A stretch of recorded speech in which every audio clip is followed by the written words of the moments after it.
I've been doing UX for over 8 years, and I'm at that stage where, yeah, I can do great experiences. I can work with teams. I can work in agency. I can work client side. Right now, I'm working with the Home Office digital team and the amazing people at the Home Office. We're kind of like GDS, but we're a lot more awesome.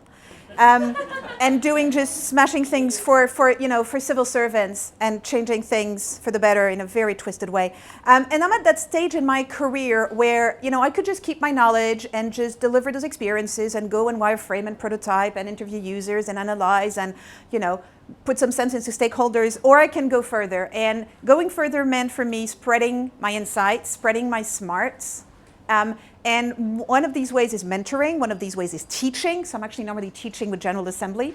And one of these ways is as well just simply applying it to people who are wonderful. I tried with entrepreneurs, and I find entrepreneurs extremely frustrating because they don't listen.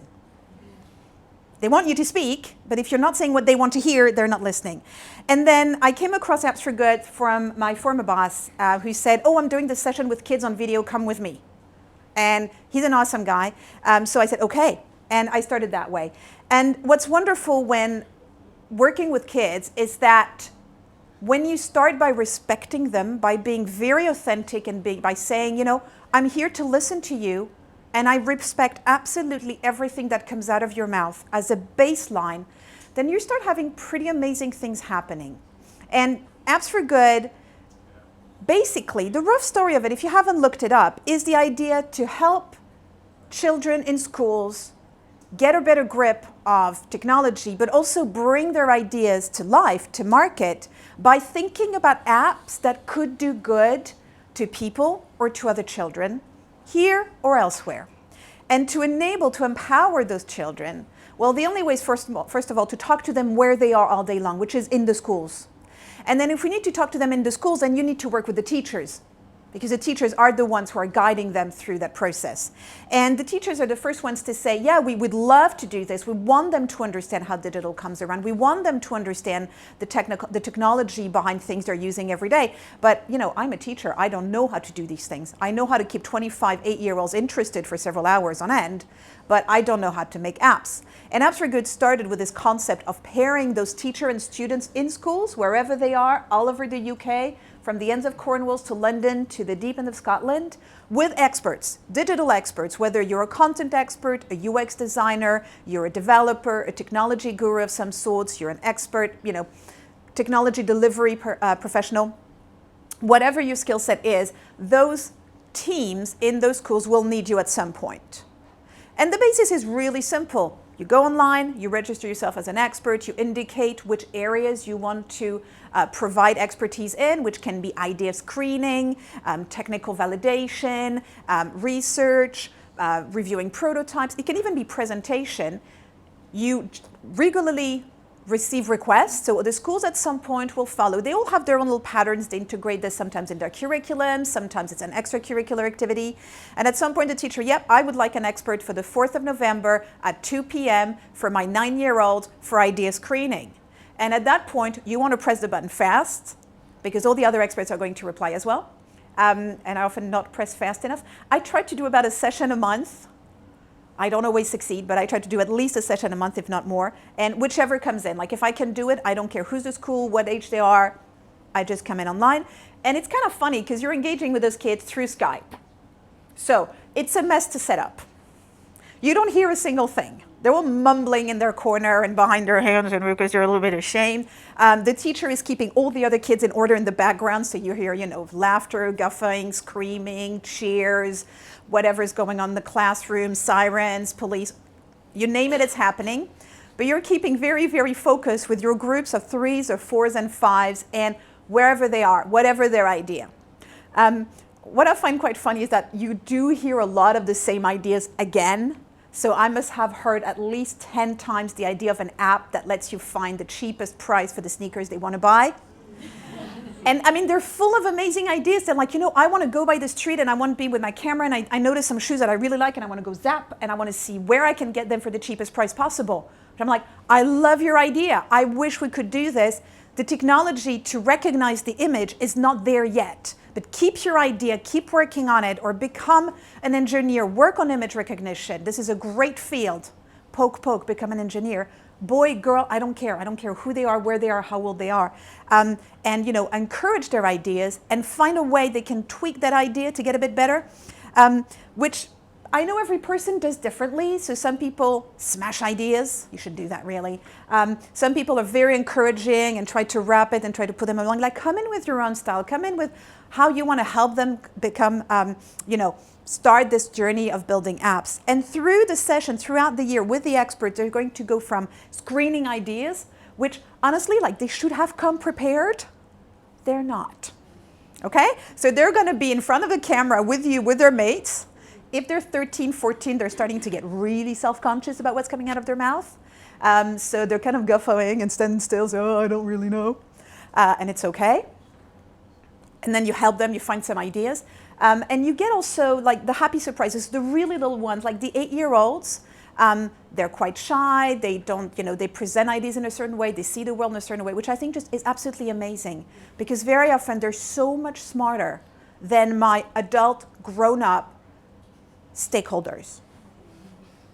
Which, it's just refreshing. I can go out there and fight for doing 10 minutes of research with somebody at the other end of the world over the phone, because I've talked to those kids. And every now and again, you get a really great surprise at how, wonderful the future is. I'm really an optimist for that, because in those schools today, you have all kinds of kids. You have the ones that don't speak very well English, and the ones who do speak very well English but decide not to speak. And you have the ones that don't hear very well. And you have like all cases. And I think one of the most wonderful times I had was with a student, and the teacher said to me, he's an elected mute. He doesn't want to speak. So he understands, he's smart as a whippet, he won't speak. Do you want to write to him? Do you want to view? He's done a PowerPoint. I'm like, you know what? I'd like to see him. We can communicate with our bodies. I can talk to him and observe his reactions in as much as he wants to engage back with me. I mean, I'm not trained in this at all.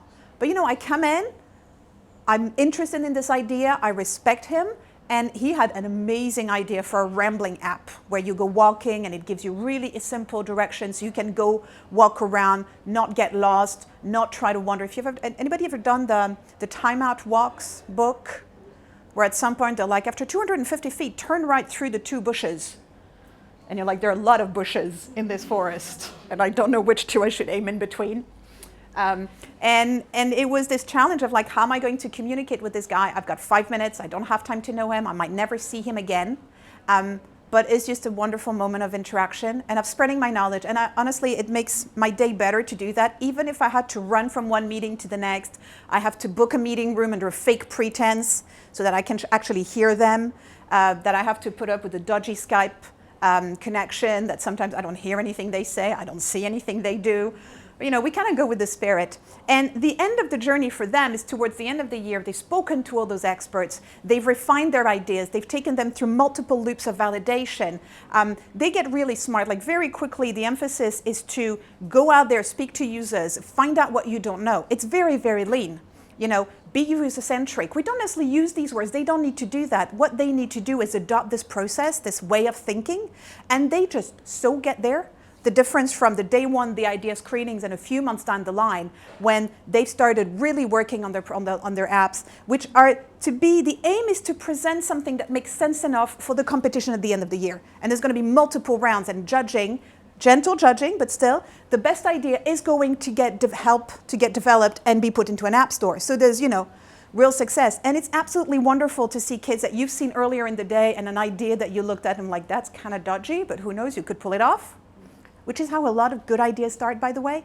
And without ever judging the ideas or the performance, just inject everything we can to help them make the best of this opportunity, help them learn as much as they can from this time, help the teacher get on with it, because the teacher, they really don't know how to build apps. They don't know UX, that's not their job, but they know how to facilitate learning. They know how to create conditions for experiences. And they just need a little bit of support, a little bit of guidance, and a little bit of feedback after of how this is how it went, take them there, take them here. And Apps for Good is really, really good at this. And at the end of the year, everybody's at the Barbican. You got all those kids really, really nervous. You might be called in for a last-minute session on how to present, where you get absolutely fantastic questions. So a group I coached earlier this year asked me, how do we stay relaxed when we're presenting to our panel of judges?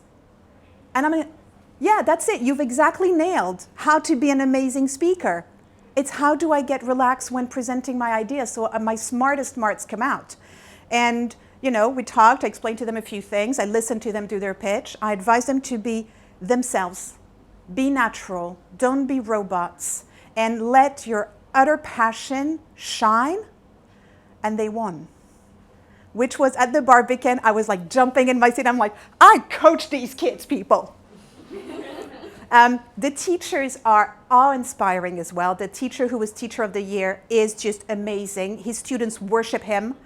I'm worshiping him. I'm not his student. This guy's just so dedicated to their success. And frankly, you know, you read lots of stuff on schools. I don't know if you have children, but there's a lot of darkness and groupism and just dingy things going on. And to tap into those pockets of passion, of go-getting, of we can do it, and the look on those kids' face when they win and they realize that their idea is absolutely welcome by the world and that all those adults over there with real jobs in the real world support them and believe in them is priceless.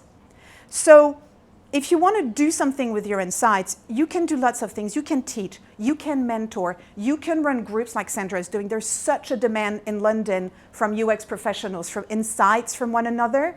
But you can also engage with those different communities. And Apps for Good will give you this access into schools without going through security checks or anything. You know, you just have those one-to-one conversations with those classes through video. You can fit it into your day no matter how busy you are. Just dive into the opportunity. They're always looking for experts. They're accepting pretty much anyone. There's a lot of, no, seriously, the moment you say you're good, they're going to check you a little bit, so you're not a complete phony. And you know, just engage and see how much fun you're having, and if you're, you know, if you're good at it and if you're enjoying it. There are children right now and teachers right now who are waiting for the experts to help them through those ideas. There are amazing ideas that need to come out of those kids' heads and become reality because the world needs them. I mean, I've seen ideas for apps to, you know, report bullying.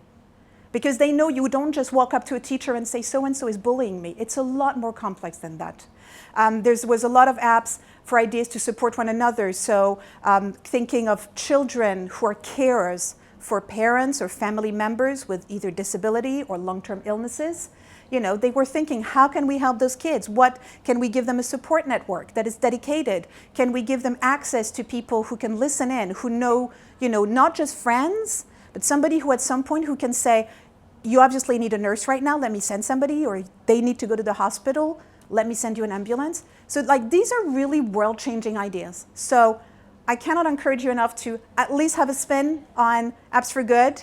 This is definitely work that is changing the world. It's making you feel good, it's delivering a lot of value, and really, really those kids are amazing. So I hope you'll all go there, and I'll see you all at the Barbican next year in June to see again an amazing ceremony.